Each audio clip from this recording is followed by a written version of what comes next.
Hello বন্ধুরা, তোমরা সবাই কেমন আছো? আশা করছি খুব ভালো আছো, আর আমিও ভালো আছি। আমি কেয়া, তোমরা দেখছো কেয়া কি দুনিয়া।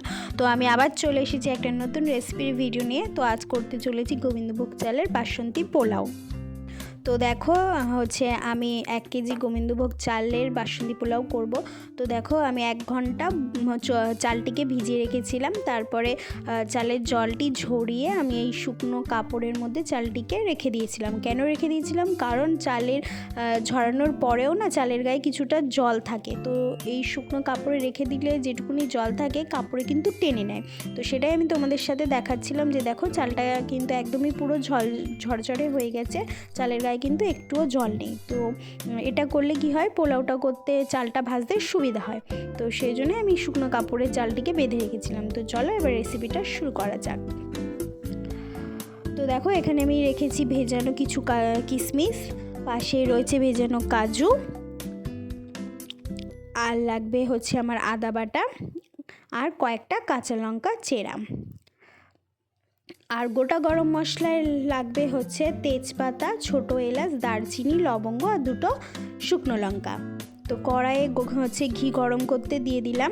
আর অবশ্যই বাসন্তী পোলাওটা কিন্তু ঘিতেই করবে, এতে কি হয় বাসন্তী পোলাওয়ের স্বাদটা দ্বিগুণ হয়। তো যাই হোক, ঘিটা গরম হোক। দেখো ঘিটাও খুব ভালোই গরম হয়ে গেছে। এরপরে গোটা গরম মশলাগুলো দিয়ে দেব। তো এরপরে দিয়ে দেবো ভেজানো কাজু কিশমিশগুলো,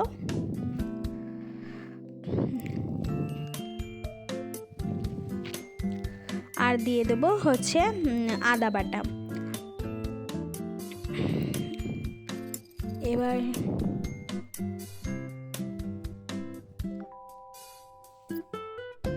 তো দেখো সব কিছু আমার দেওয়া হয়ে গেছে। এবার সব কিছু ভালোভাবে একটু কষে নেব। তো ওখানে আমার কষানো কমপ্লিট। এবার জল ঝরানো চালগুলো দিয়ে দেব। এবার খুব ভালো করে চালটা হালকা ভেজে নেব। তো দেখো এখানে আমার চাল ভাজা কমপ্লিট। এবার দিয়ে দেবো হলুদ। তো তোমরা এখানে চাইলে ফুড কালারও ব্যবহার করতে পারো, কিন্তু আমি ফুড কালার ব্যবহার করিনি, আর আমার মনে হয় ফুড কালার ব্যবহার করাটাও উচিত না। তো তোমরা ঘরোয়া রান্নাবান্না যেই হলুদ দিয়ে করো সেই হলুদটা দিয়ে এখানে পোলাওটা করার চেষ্টা করবে, এতে রঙটাও কিন্তু ভালো আসে। তো যাই হোক, এখানে দেখো পাশেই আমি জল গরম হতে বসিয়ে দিয়েছি। যেহেতু আমি ওখানে 1 কেজি গোবিন্দভোগ চাল নিয়েছিলাম, তাই আমি কিন্তু এখানে 2 কেজি জল গরম করতে বসিয়ে দিয়েছি। তো সবসময় মাথায় রাখবে পোলাও করতে গেলে কিন্তু যেই চাল নেবে তার দ্বিগুণ কিন্তু জল নিতে হবে, আর জলটা কিন্তু অবশ্যই গরম করে ফুটিয়ে নেবে। তো যাই হোক, ওদিকে আমার চালটাও খুব ভালোভাবে ভাজা হয়ে গেছে। এরপর আমি দিয়ে দেবো স্বাদ মতন চিনি। তো তোমরাও যেভাবে আর কি মিষ্টি পছন্দ করো, তোমরাও তোমাদের স্বাদ মতন চিনি দিয়ে নেবে।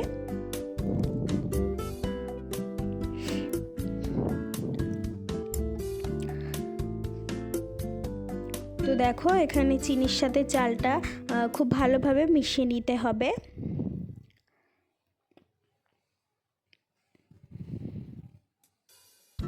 তো এখানে আমার চালের সাথে চিনিটা খুব ভালোভাবে মেশানো হয়ে গেছে। তো এরপরে দিয়ে দেবো সেই ফুটন্ত গরম জল।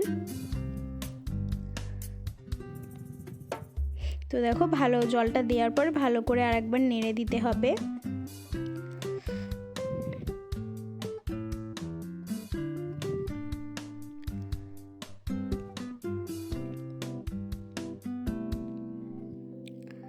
তারপর দিয়ে দিতে হবে এখানে স্বাদ মতন লবণ। তো লবণটাও তোমরা দিতেও পারো, আবার নাও দিতে পারো। আর এখানে দিয়ে দিতে হবে কয়েকটা কাঁচা লঙ্কা চেরা। তো সব কিছু আবার খুব ভালো করে নেড়ে কম আঁচে ফুটতে দিতে হবে। আর এটা কিন্তু ফুটে গেলে আমার ঝরঝরে বাসন্তী পোলাও একদম রেডি হয়ে যাবে।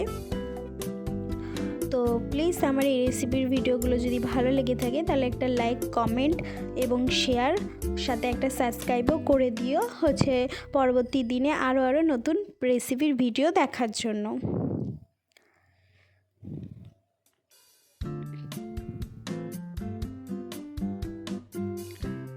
তো দেখো খুব ভালোভাবে ফোটার পর আমার ঝরঝরে বাসন্তী পোলাওটা কিন্তু একদমই রেডি। দেখো কতটা ঝরঝরে হয়েছে। তো এটা তোমরা গরম গরম হচ্ছে চিকেন কষা অথবা মাটনের ঝোল দিয়েও খেতে পারো, আবার হচ্ছে নিরামিষ দিনে আলুর দম ও পনিরের তরকারির সাথেও পরিবেশন করতে পারো। তো আমাদের যেহেতু সেদিন মাটন হয়েছিল তাই আমরা মাটন দিয়ে পরিবেশন করেছিলাম, সেটাও তোমাদের সাথে একটু শেয়ার করে দিলাম। তো আজকের মতন এইটুকুনি, দেখা হচ্ছে অন্য কোনো রেসিপির সাথে। তো টাটা।